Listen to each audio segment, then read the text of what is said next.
Sa akademya ng mga maharlika ay may isang lihim na patakaran. Ang tunay na maharlika ay hindi kailanman inuubos ang pagkain sa plato. Kaya kapag may taong walang iniwang kahit isang butil ng kanin, agad siyang nakikilalang isang ordinaryong taong nakapasok lang.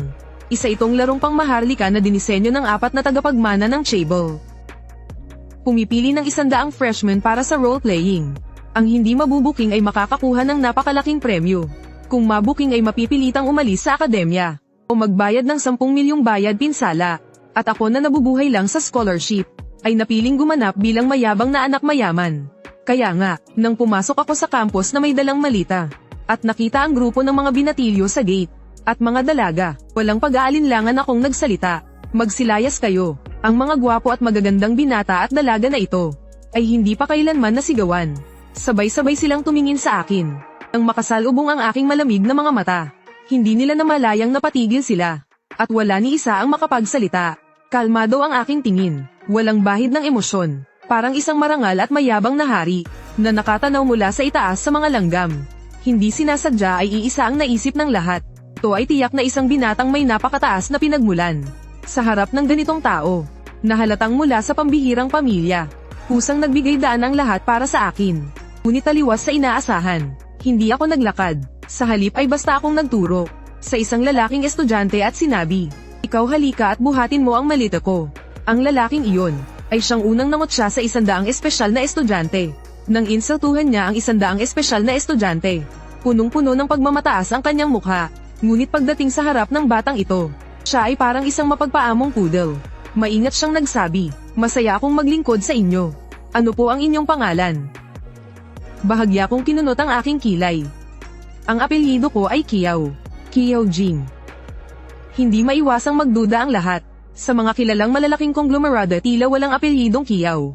Ang 4 na batang tagapagmana. Hindi ba nagtalaga rin sila ng ilang may pambihirang pinagmulan na magpanggap bilang ordinaryong tao upang dagdagan ang hirap ng laro?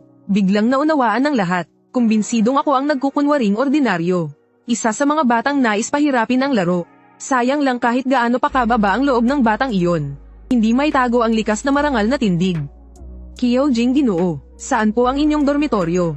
Ang lalaking may hawak ng aking malita ay masiglang nagsalita. Ang malita ko ay isang luxury brand ng imperyo. Nagkakahalaga ng humigit kumulang 100,000. Ngunit para sa mga estudyante ng Wangmin University, hindi ito malaking bagay. Ngunit sa mata ng lalaking iyon, ito ang patunay na pilit kong itinatago ang aking marangal na pagkakakilanlan. Building A Room 401. Huwag mo akong tawaging Ginoo. Nasa Building A pala. Mas lalong napatunayan ang hinala ng lahat. Lalong naging magalang ang kanilang tingin sa akin. Matapos kong utusan ang lalaki na ayusin ang aking higaan, biglang nawala ang kayabangan sa aking mga mata. Agad kong isinara ang pinto ng silid. Sumigaw sa tuwa at tumalon sa kama. Grabe, halos mamatay ako sa kaba. Buti na lang nakalusot ako. Muntik na akong mabuking. Haha, para hindi pagdudahan ang peking identidad ko. Marami talaga akong pinaghandaan. Una ay gumamit ako ng 5 milyon para bumili ng ilang luxury items upang patatagin ang aking katauhan. Sumunod ay humanap ako ng paraan para makuha ang background ng iba-ibang Chable at ang impormasyon ng kanilang mga miyembro. Kasabay nito, pinag-aralan ko rin ng husto ang asal at kaalaman ng high society. Sa huli ay sinimulan kong buuin ang aking pinanggalingan kung ako ay tunay na mayamang binata. Paano ako mawawalan ng mga kaibigang kapantay ng estado ko? Kaya itinakda ko ang sarili ko bilang may sakit sa puso. Isang mahina at hindi marunong makisalamuha. Sa ganitong paraan, nalutas ng lohikal ang problema ng kawalan ng kaibigan. Gayon din, kapag may problemang mahirap ayusin, maaari ko itong takasan sa pamamagitan ng pagpapanggap na may sakit. Alam kong ang ginagawa ko ngayon ay parang paglalakad sa lubid. Kapag nabunyag ang identidad ko pagkalipas ng 3 buwan, siguradong dudurugin ako ng mga taong aking nakaaway. Pero wala akong pakialam. Pumasok ako sa Wangmin University. Una ay para sa napakalaking gantimpala. Ikalawa ay para makakapit sa mas mataas na antas. Ang Euro Tatap Pangalakal Team, makakuha ako ng kasintahang mula sa napakagandang pamilya. Ano ang magagawa nila sa akin? Unang araw ng pasukan, dapat sana ay oras ng mga binata at dalaga para magpalawak ng koneksyon. Ngunit dahil bawal banggitin ang pinanggalingan, malaki ang nabawas sa lalim ng usapan. Bukod pa rito, ang kanilang atensyon ay mas nakatuon sa magandang binatang nakaupo sa tabi ng bintana. Biglang may sumigaw. Tingnan ninyo, may uupo sa tabi ni Kiao Jing. Ano ba yan, mukhang ordinaryo lang naman ang taong iyon. At napaka-normal pa ng aura. Anong karapatan niya na umupo sa tabi ni Kyojing? Marahil ay dahil ayaw nilang magalit ako. Ang mga usapan ng mga kaklase ay sinadyang hinaan, kaya hindi iyon umabot sa aking pandinig. Dahil dito malinaw kong narinig ang boses ng taong kumausap sa akin. Hello kaklase, pwede ba akong umupo sa tabi mo? Bahagya kong iniikot ang ulo ko. Hindi maiwasang matulala si Nanzian sa aking itsura. Pagkatapos ay pinagdikit ang mga kamay. At tiningnan ako ng kanyang malaasong matang puno ng pagmamakaawa. Pakiusap, gusto ko talagang umupo sa tabi mo. May gustong makipagkaibigan. Natural na hindi ako tatanggi. Ang nais kong ipakita ay isang imaheng mayabang sa labas. Ngunit may malambot na puso, malamig sa labas, mainit sa loob. Isang imaheng may matinding contrast. Hindi lang madaling makipagkaibigan, kundi kayang akitin ang magiging stable boyfriend ko. Ang akala ni Nanzian ay hindi ako papayag.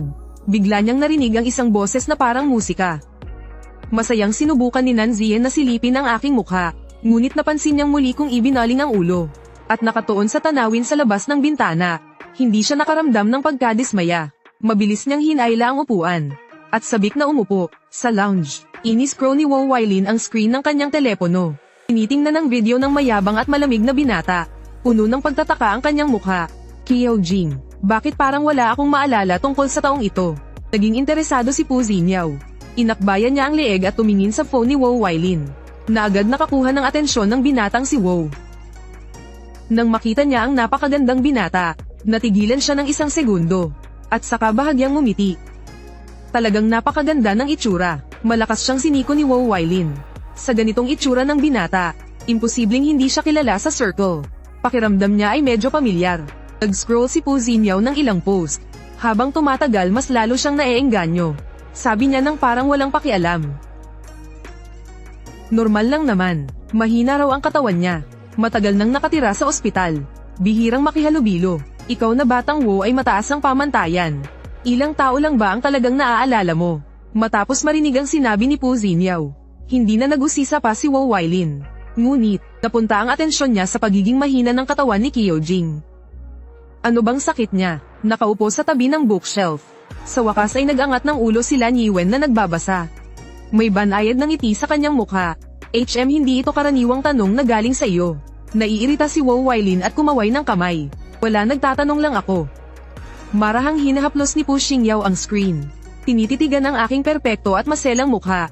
Punong-puno ng pagnanasa ang kanyang mga mata. Medyo interesado talaga ako sa kanya. Ang taong ito ay akin na.